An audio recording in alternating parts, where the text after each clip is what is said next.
你是否曾感到政治上的疲惫？你打开你的社交网络，战场便瞬间形成，要求你选择一个战号。一边是不惜任何代价实现个人自由的叙事，一种对任何形式体系的永久不信任；另一边是不断呼吁责任、国家统一和危机体系声。而你则身处中间，感觉自己的忠诚被那些不能代表你全部存在的极端所绑架。无声的问题在你脑海中回响：做一个好公民是去战斗还是去服务？是抗议不公还是积极建设社会？在这所有的噪音中，你到底真正属于哪里？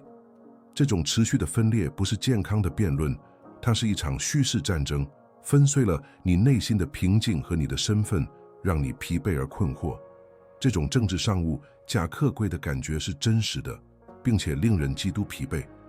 你被迫用两个看起来根本不完整的立场之一来定义自己：要么你成为一个警惕的权力展示，时刻保持警惕，将国家视为潜在的对手；要么你变成一个服从集体责任的士兵，谋着为一个看似抽象遥远的更大利，以牺牲个人特性的风险。两种选择都像是陷阱。事实是，这种外部冲突旨在让你保持反应性，在愤怒和内疚之间摇摆，确保你的精力消耗在战斗中，而不是投入到建设中。你觉得这些气质没有一面代表你真正的家园，但如果存在第三条道路呢？如果你真正的祖国不在任何地图上，而在你的内心呢？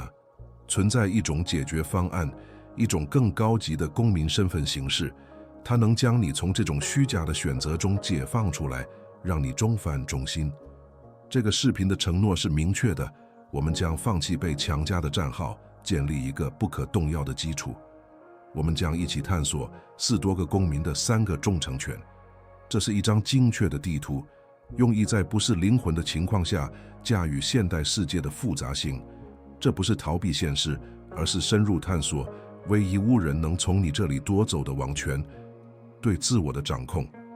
最终，你将不再需要选择立场，因为你已经找到了自己的方向。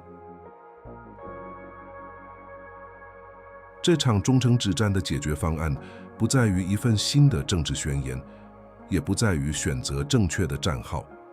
解决方案是一种心智技术，一种在罗马帝国的战场和权力走廊中锻造出的哲学。我们谈论的是4多个主义，但不是历史书中的4多个主义，而是作为一种心智的操作系统，只在外部混乱中建立一个坚不可摧的内在城堡。他教导说，在尝试修复世界之前，你必须首先成为自己内在宇宙的主人。这种哲学不为当代的辩论提供简单的答案，它提供的是更强大的东西，让你自己锻造清晰度的工具，从而对定义我们这个时代的操作、反应性和部落主义免疫。我们将使用的核心概念是世界主义，但我们将为我们的目的重新构建它。忘掉全球主义乌托邦货物跟公民的想法，把它想象成一种轨道公民身份。想象你拥有一本内在护照，它让你能够进入一个更高的视角，允许你从战略高度观察自己的文化、自己的政治和自己的辩论。成为一个宇宙公民不是否定你的祖国，这是以真正的智慧为其服务的基本条件。从这个轨道上，地方争端失去了在情感上消耗你的力量，你不再是战场上的反应型士兵，而成为一个抻着的战略家，能够有效行动。因为你的主要忠诚不在于部落，而在于理性。伟大的4多个哲学家埃比克泰的一位曾是奴隶，后来成为罗马最有影响力的道士之一，给了我们这一转变的总要旨。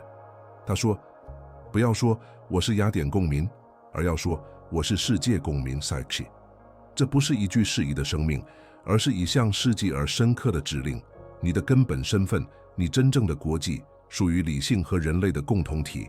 所有其他身份，你的国际、你的职业、你的政治立场，都是次要的，是你扮演的角色。当你将你的身份锚定在这片普世的土地上时，你变得不可被流放。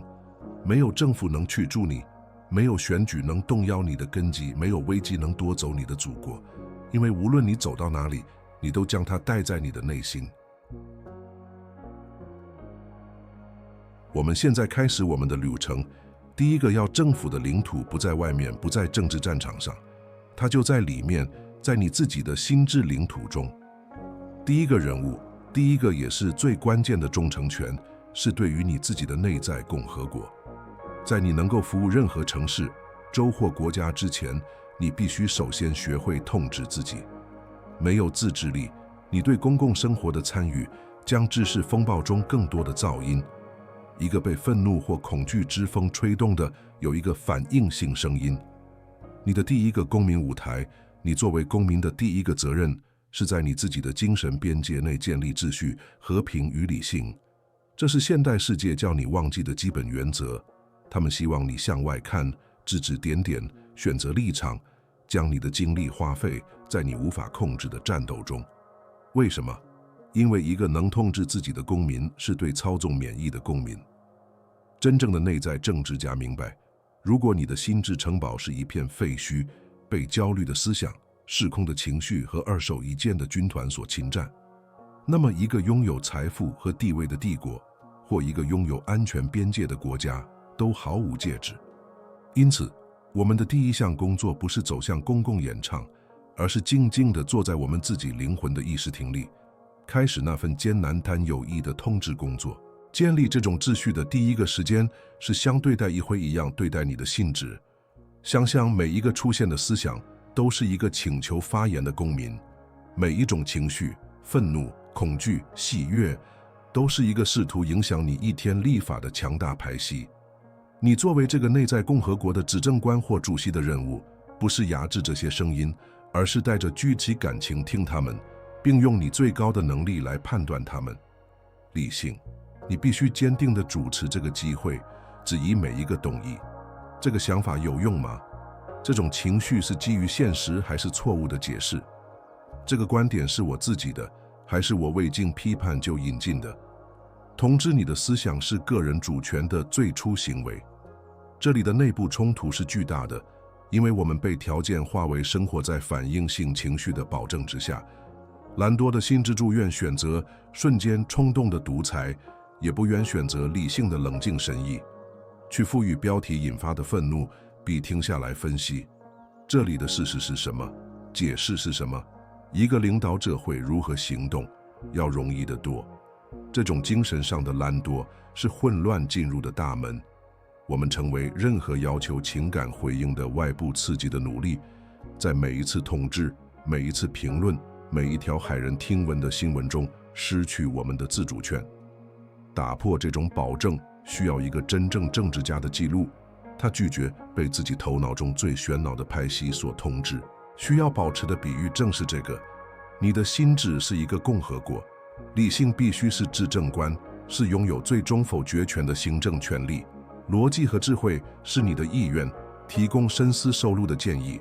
情绪是平民，其能量至关重要且强大，但绝不能控制政府，否则又将共和国带入无政府状态和内战的风险。每天你都有机会加强这个结构。每当你选择理性的回应而不是冲动的反应时，你就在加强意识听。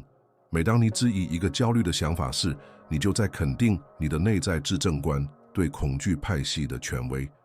罗马皇帝马克·奥勒留为我们留下了如何主持这个共和国的最有力的事件范例。每天早晨，在统治历史上最大帝国之一的压力中，他会坐下来在他的日记沉思录中写作。那个行为不仅仅是时间的记录，那是他在灵魂议事厅的每日会议。他质疑自己的动机，审视自己的偏见，为当天的挑战做准备，并加强他对美德的承诺。他实际上是在出门统治世界之前，先整顿好自己的精神家园。那本日记是他的议会、他的法庭和他的训练长基于议题。通过时间这种内部治理，你获得了发布内在发令的力量。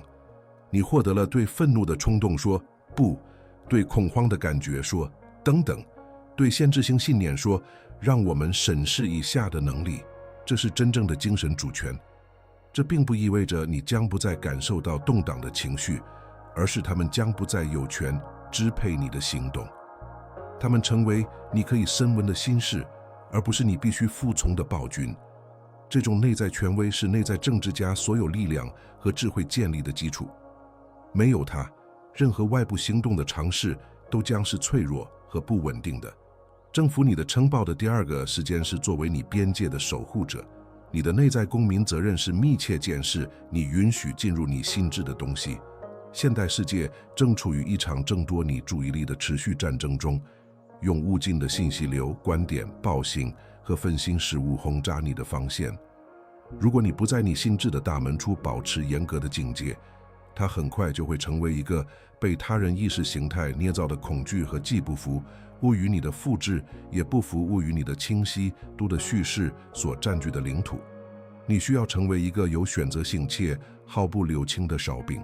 这里的冲突是显而易见的，我们对信息流上瘾了。持续的信息轰炸创造了一种我们消息灵通并参与其中的虚假感觉，而实际上我们只是被压垮和耗尽。正如前题所描述的，噪音风暴是有人的。点击、滚动、反应，这些行为给我们带来消极量的多巴胺，让我们感觉自己是猫式的一部分，即使那件事只是一个集体愤怒的循环。选择安静有选择性力，并可以与当下的愤怒脱节，对于不受记录的心智来说，似乎是一种物质或冷漠的行为。实际上，这是一种激进的自我防卫和保持理智的行为。这个比喻是强大的。你是你城堡唯一入口的哨兵。每一条新闻、每一个视频、每一个社交媒体帖子都是一个请求进入的旅行者。你有权利和责任审问他们每一个人。你是谁？你是和平而来，还是来掠夺我的精神资源？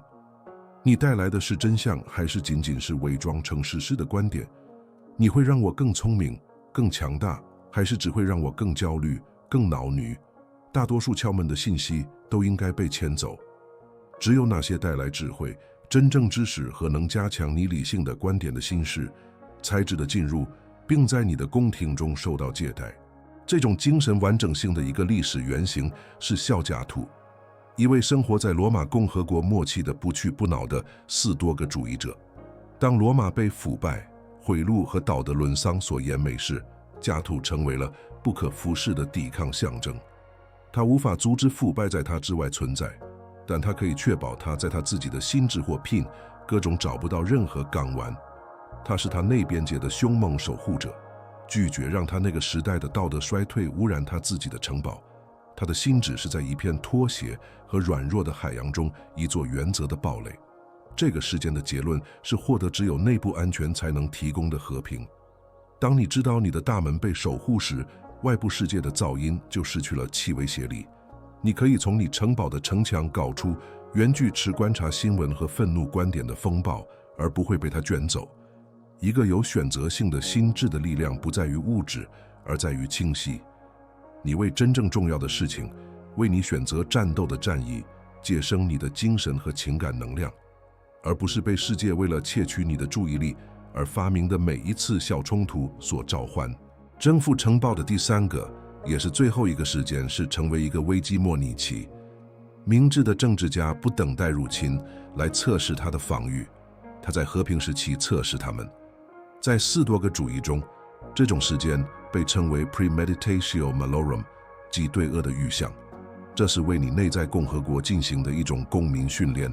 你在这里可以思考最坏的情境：失去工作，面临健康危机，被背叛，看到你的国家陷入动荡。目的不是悲观，而是消除真良和意外的力量，训练你的心智在真正的混乱到来是保持冷静和理性。我们的自然倾向，我们的内部冲突是不惜一切代价避免这些想法。我们生活在一种脆弱的乐观主义文化中，相信思考负面的东西会吸引负面的东西。我们以来希望作为一种策略，但希望不是一种策略，它是一场赌博。士多个主义者知道逆境不是一种可能性，而是一种确定性。唯一的问题是它何时以及如何到来。避免思考不行，并不能阻止它发生，它只确保当它到来时，你将完全没有准备，软弱，并且容易受到恐慌的攻击。恐慌是对一个领导者里心最具破坏性的力量。这里的比喻是一位将军，他为所有可能的战斗情境不懈地训练他的军队，或者是一位土木工程师，他在防止第一根珠子之前，就对桥梁设计进行严格的压力测试。他们这样做不是因为他们希望失败，他们这样做是为了确保成功。通过在你的心智中模拟危机，你正在测试你人性的桥梁，你正在识别你品格中的弱点并加强它们，你正在为你的情绪制定应急计划。这样，当真正的风暴来临时，你不是在即兴发挥，而是在执行一个已经演练过的计划。哲学家塞内卡，罗马最富有和最有权势的人之一，经常实践这一点。尽管他生活在奢华之中，他会定期抽出几天时间，像穷人一样生活，吃简单的食物，穿旧衣服，睡在地板上。他不是在惩罚自己，他是在给自己接种对抗贫穷恐惧的疫苗。他思考流亡、失去地位，甚至死亡，不是为了变得病态，而是为了熟悉命运。通过这样做，他从不幸中夺走了他最强大的武器——意外的元素。他变得更强大、更自由，因为一个为最皮情况做好准备的人无所畏惧。这个时间的结论是锻造出不可动摇的人性。那个在自己的精神模拟其中已经面对过失落、背叛和混乱的内在公民，当这些事物的阴影出现在现实世界时，他不会恐慌。他将他们识别为老 sparring 伙伴。他在危机中的冷静不仅成为自己的力量源泉，也成为周围所有人的力量源泉。当潮水上涨时，他是他人可以依靠的磐石。这种内部准备是区分反应行业语者和称召有效领导者的关键。我们现在完成了第一个任务，有了一个由理性主持的内部议会，有了安全和被监视的精神边界，以及经过了针对最皮想象风暴测试的防御。你的内在城堡终于被征服了，你已经达到了自治。这不是自私的行为，这是对世界做出任何有意义服务的根本先决条件。只有从这种内在力量、秩序与和平的位置出发，你才能进入第二个忠诚圈。准备好在外部世界行动，不是作为环境的受害者，而是作为一股自然智力。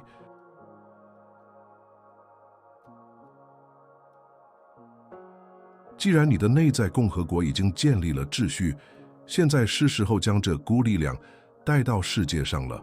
第二个任务，第二个忠诚圈，是关于你在哪里以及如何行动。4多个的答案是明确的，从你所在的地方开始，在伟大的人类共和国中耕耘你的分地。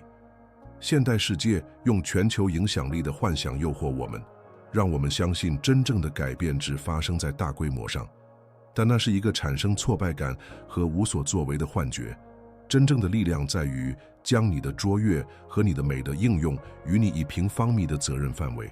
你的工作、你的家庭、你的社区、你的时间舞台不是世界，是你的生活。从你安全的内在城堡出发，你现在看待世界不是带着修复它的需要，而是带着服务它的能力。这项服务是与谦卑而有力地接受你眼前的责任，不是作为要忍受的负担，而是作为世间美德的机会。做一个好父亲，一个好专业人士，一个好邻居，这些不是在等待一个伟大事，也是扮演的小角色。对于内在的政治家来说，这些本身就是伟大的事业。正是在这里，在你日常生活的非我土壤中，你播下智慧、正义、勇气和价值的种子。这个人物的第一个时间是成为你1平方米的工匠。这意味着将最高的卓越印用于你面前的人物，无论他看起来多么微小或世俗，无论是起草一份报告、修理一个水龙头、倾听一位朋友，还是准备一顿饭，每一个行动都是展现美德的机会。目标不是外部的回报、赞扬、报酬、认可，而是行动本身的内在品质。你把你的工作做好，因为那是你内在秩序的表达，是你治理良好的城堡向物质世界的延伸。我们在这里面临的巨大冲突是伟大的诱惑。我们被改变世界、产生巨大影响的想法所诱惑，这导致我们忽视了我们日常行动中所蕴含的力量。我们鄙视我们当前的工作，因为我们梦想找一个更有意义的职业。我们忽视了我们的家庭，因为我们忙于更伟大的事业。我们批评是正当句不清理解道，但我们却懒得大扫自己的人行道。这种宏伟抱负与地方疏忽之间的不协调是一个陷阱，它夺走了我们的能动性，并将我们囚禁在对我们即时现实的永久不满状态中。这个时间的核心比喻是宇宙交给你一小块土地，这块土地是你的生活、你的工作、你的人际关系。你的主要任务不是担心邻居的收成，也不是抱怨天气，更不是梦想找你没有的延阔平原。你的任务简单而深刻，找了你的土壤，就是把出懒惰和拖延的杂草，就是用努力和关注来灌溉，就是培育卓越和美德的植物。一个能把它贫瘠的小块土地变成一个繁花似锦的花园的人，其影响远大于那个梦想找中心找临世界却让自己后园荒芜的人。完美概括这一理想的故事，是罗马农夫辛辛那图斯的故事。在一个可怕的危机时刻，当罗马即将被敌军摧毁时，元老院召见了他，并赋予他作为独裁者的绝对权力。辛辛那图斯放下他的礼，领导罗马军队击败了敌人，拯救了共和国，并在16天后自愿放弃了绝对权力，回到了他的农场和他的力。他的力量不在于独裁者的头衔，而在于他履行职责的卓越，无论是更低还是拯救国家。他明白尊严在于服务，而不在于地位。通过拥抱你1平方米工匠的角色，你发现了一个不依赖于外部环境的目标和尊严的源泉。你不再等待完美的工作或完美的事业来给你意义感，相反，你通过执行任务的卓越，为每一项任务注入意义。这个时间的结论是来自于出色完成工作的深刻满足感，通过日常记录锻造出的自尊，以及仅仅因为一不可动摇的质量标准找了你的份。第二，对你周围环境产生的沉默但强大的影响。在你坟地上的第二个时间是公民工匠，这涉及到你如何履行你的正式公民义务，投票、纳税、遵守法律。现代的趋势是以犬儒主义和怨恨来看待这些事情，是其为有缺陷的系统强加的义务。然而，内在的政治家中心定义了他们，他不把他们看作负担，而是看作社会受公益的行为。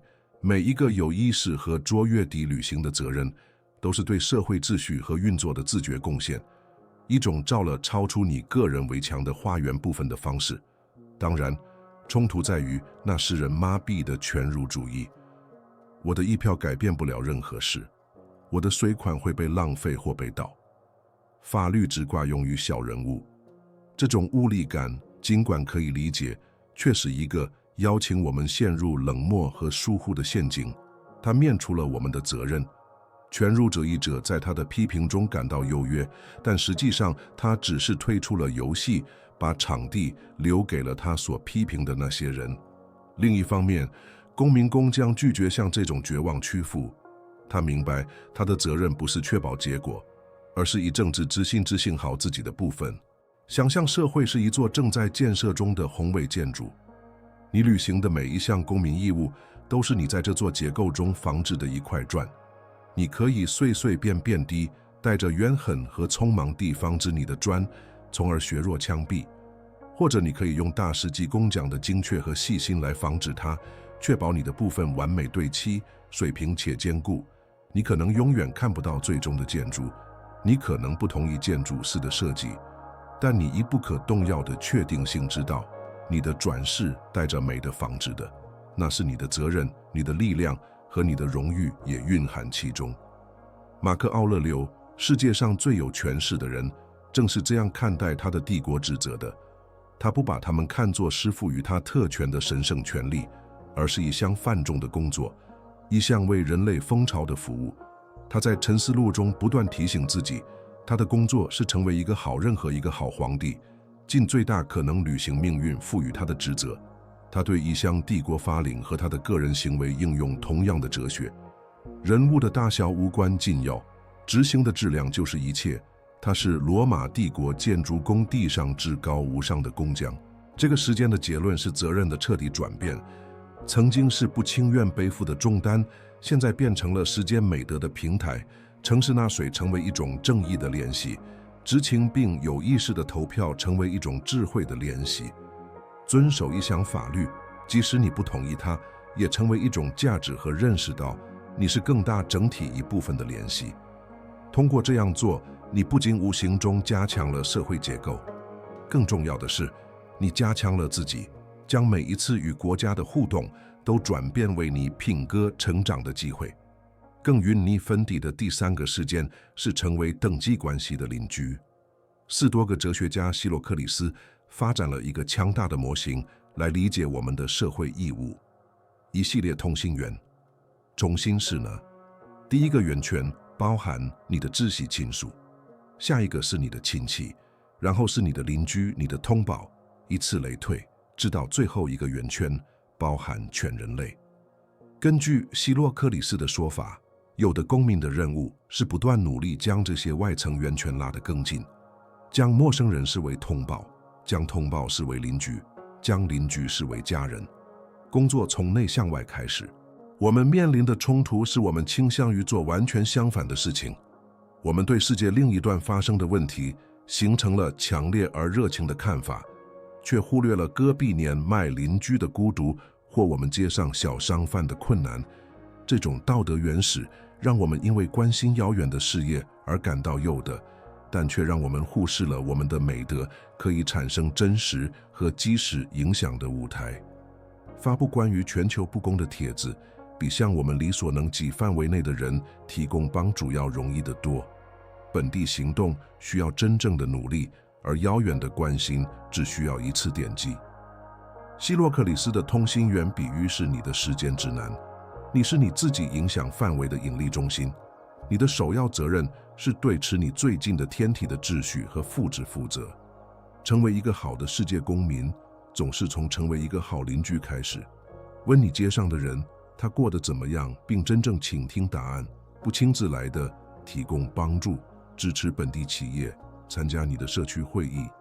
这些是赋予公民身份生命的行为，是他们将一个单纯的地址变成一个家，将一群房子变成一个社区。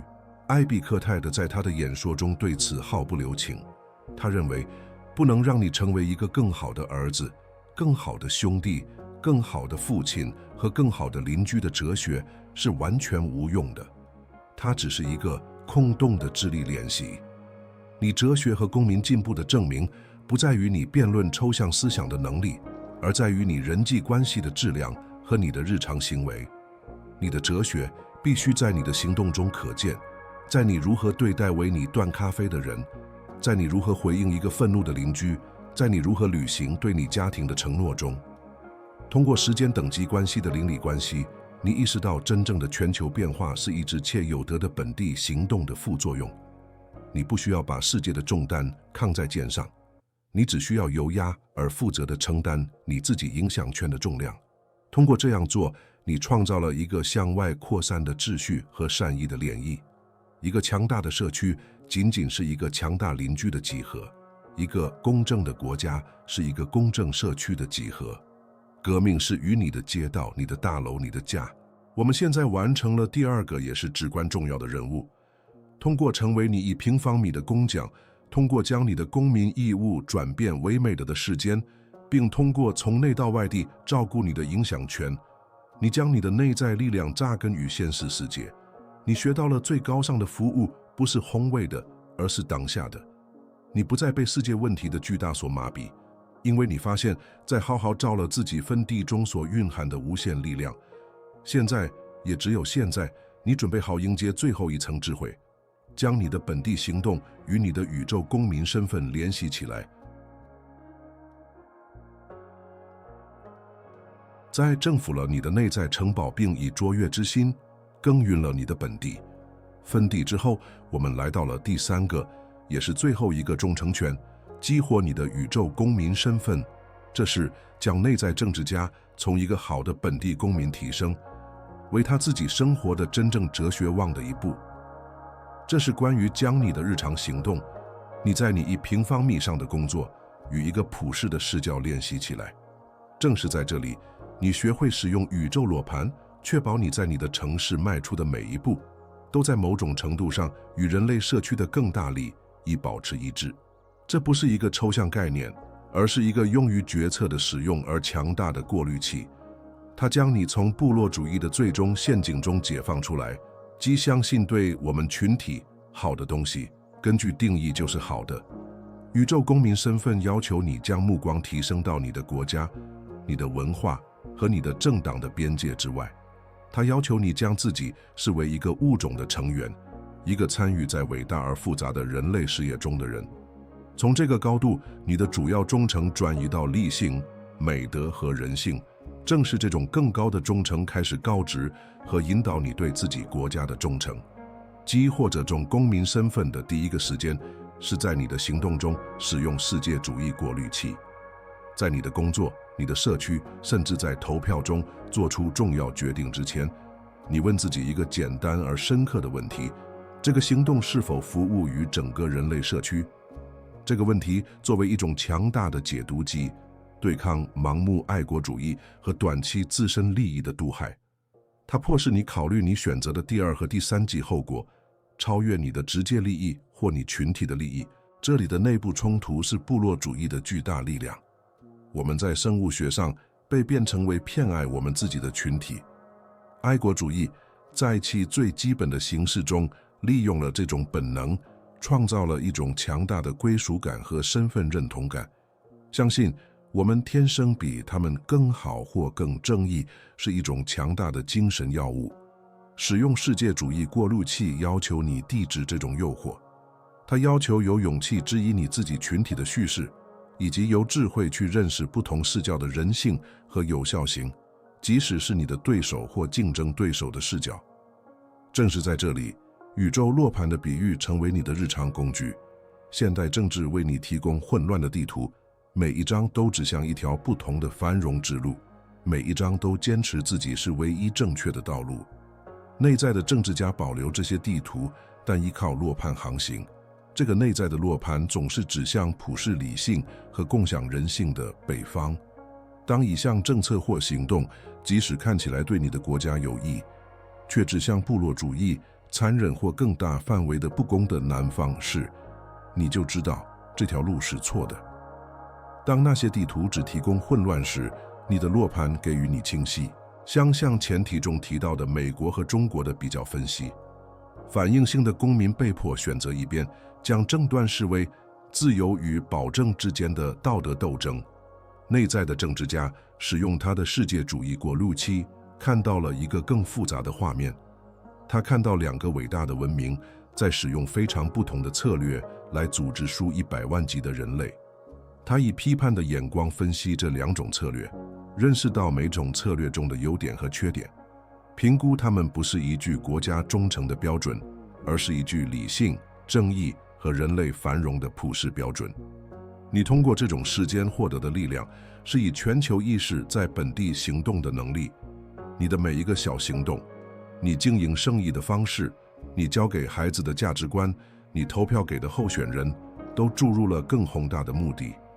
你不仅仅是在试图改善自己的生活或自己的国家，你是在为建设一个更理性、更公正的世界贡献你的一块砖。你成为人类社区的代理人，在你本地的影响范围内运作，而这种联系为你每一天都赋予了非凡的重量和意义。宇宙公民身份的第二个时间是作为理性的大事，这特别适用于你与他人的互动，尤其是在关于政治或宗教等两极分化话题的讨论中，你在这些对话中的角色发生了根本性的变化。你不再是代表你的政党、你的意识形态或你的部落，你不是为了赢得讨论，你的任务是代表一个更高贵、更崇高的国家，理性本身。你的目标是寻求真理，促进理解，并通过你的行为展示这个祖国的尊严。想要赢得一场讨论，是我们拥有最强烈也最无用的冲动之一。它迎合我们的自我和我们的部落身份感。我们想证明我们是对的，而对方是错的、愚蠢的或恶意的。这种姿态立即关闭了任何真诚对话的可能性。他将一场对话变成了一场战斗。对于理性大师来说，内部冲突是克服这种自我的冲动，并采纳一个真理寻求者的前辈，一个愿意为了一个更大的善，积极提轻吸度，而让自己的信念受到挑战的人。要活出的比喻是，你是一名外交官，你是理性祖国的大师，被派往一个陌生且常常充满敌意的领土，即现代两极分化的辩论。一个好大师的任务不是选战或强加他的法律，而是建立桥梁，开辟沟通渠道，寻求共通点，并通过他的行为代表他国家的荣誉和尊严。他在压力下保持冷静，他挺多语说，他是用逻辑而不是侮辱。他在试图反驳对方的观点之前，先寻求理解对方的视角。塞内卡作为反复无常的逆路皇帝的顾问，曾试图体现这个角色。他伸出绝对权力和日益增长的保证的中心，他没有逃跑或公开反抗，而是在他还能做的时候，努力成为暴君而边界指仁慈和理性的声音。他在腐败的权力核心中扮演了40多个哲学的使者。尽管他的结局是被巨刑的，但他的努力体现了智者的责任，即将理性的光芒带到最黑暗的地方，不是通过武力，而是通过说服和榜样。通过成为理性的大师，你从战场上的有一个士兵转变为和平与清晰的力量。你提升了你所参与的任何对话的水平。人们可能不同意呢，但他们会被迫尊重你参与的方式。你不再是问题的一部分，噪音、愤怒、两极分化，而是积极成为解决方案的一部分。你通过你的行动证明，深刻的不同意而不去人性化是可能的，并且追求真理是比部落胜利更高尚的努力。最终和高潮的时间是内化等级忠诚，这是关于将所有的源泉都置于其挂档的顺序，并根据这个等级制度生活。你的第一种程式对人类合理性，你的宇宙公民身份。你对国家的忠诚虽然重要，却是次要的，并且必须被你的主要忠诚所告知，必要时还要被其纠正。你对你的社区和家庭的忠诚紧随其后，也有这些更宏大的原则来界定。这个等级制度不会削弱你的地方忠诚，它使他们变得高尚。这里最大的冲突是根深蒂固的害怕被视为叛徒或不爱国者。社会上要求对自己的群体表现出盲目和不容置疑的忠诚的压力，尤其是在冲突时期，是巨大的。质疑自己国家的行为或暗示他可能错了，常常被等同于不忠的行为。时间等级忠诚需要巨大的道德勇气来抵抗这种压力，并断言对一个国家真正的忠诚是帮助他遵循正义和理性的最高理想，把自己想象成极真实力的一名医生。这是一个强有力的道德行动比喻。你的主要忠诚不是对任何单个病人，而是对你的希波克拉底实验，即保护生命和减轻痛苦的普世原则。如果你自己的儿子和一个完全陌生的人同时到达即真实，两人病情同样危机，你的实验要求你亦能拯救最多生命或帮助最近既需要这的方式来分配你的资源。你更高的忠诚，对实验的忠诚，知道你的具体行动是其公正和合乎道德，即使这在情感上是困难的。苏格拉底在雅典的故事或许是最高的典范。他是一位忠诚的雅典公民，曾为他的城邦打仗，并遵守其法律。然而，当雅典的法律与他对真理和哲学的首要忠诚发生冲突时，他毫不犹豫。他接受了他的城邦判处的死刑，遵守了地方法律，但拒绝放其他寻求智慧的更大使命。他证明了，在不牺牲对自己的良心和真理的最终且最重要的忠诚的情况下，成为一个忠诚的公民是可能的。这3个人物旅程的结论是来自于知道你真正祖国在哪里的自由和道的力量。你对国家的忠诚没有减少，它被净化了。你以最好的方式服务你的国家，不是出于盲目的爱国主义，而是因为你相信一个强大、公正和理性的国家有助于人类社区的福祉。你成为最好类型的公民，一个在本地积极参与但又普世落盘引导，能够足够爱他的国家一条战他成为最好版本的自己的人。你完成了路程，你开始事实反应性公民，被政治风暴左右摇摆。现在，你作为内在的政治家站立起来，你征服了你心智的共和国，学会了以卓越之心更运你的花园，并寄获了你的宇宙公民身份。你不再需要在地图上寻找你的祖国，因为你已经在唯一一个它永远不会被政府、被震碎或被夺走的地方找到了它。在你自己的理性的不可动摇的帝国中，这是你真正的家，这是你真正的北方。成为宇宙公民，内在政治家的旅程并未随着这个视频的结束而结束，它现在开始以你的第一个有意识的生命，这是将消极知识转变为积极承诺的时刻。因此，我邀请你以这个新身份执行你的第一个官方行动。到评论区有意识和有目的地写下这句话：我的祖国是理性。请理解，这不仅仅是为了与视频互动而发表的评论，这是你的忠诚誓言，这是你与自己签订的合同，封印你放弃部落战号，将你的身份锚定在你自己致力的心智的见识土壤中的决定，让这成为你的独立宣言。既然你已经做出了你的生命，那就巩固你的承诺。如果这条信息与你内心已有的真理产生了共鸣，请点赞作为信任的一票，一个肯定清晰比混乱更强大的生命。订阅这个频道不是为了关注一个内容创作者，而是为了加入一个致力于建立他们内在城堡的个人社区。这是我们的数字意识厅，一个互相加强的地方。为了我们能互相识别，为了你能看到在这段路程中你并不孤单，也请评论我看到了最后。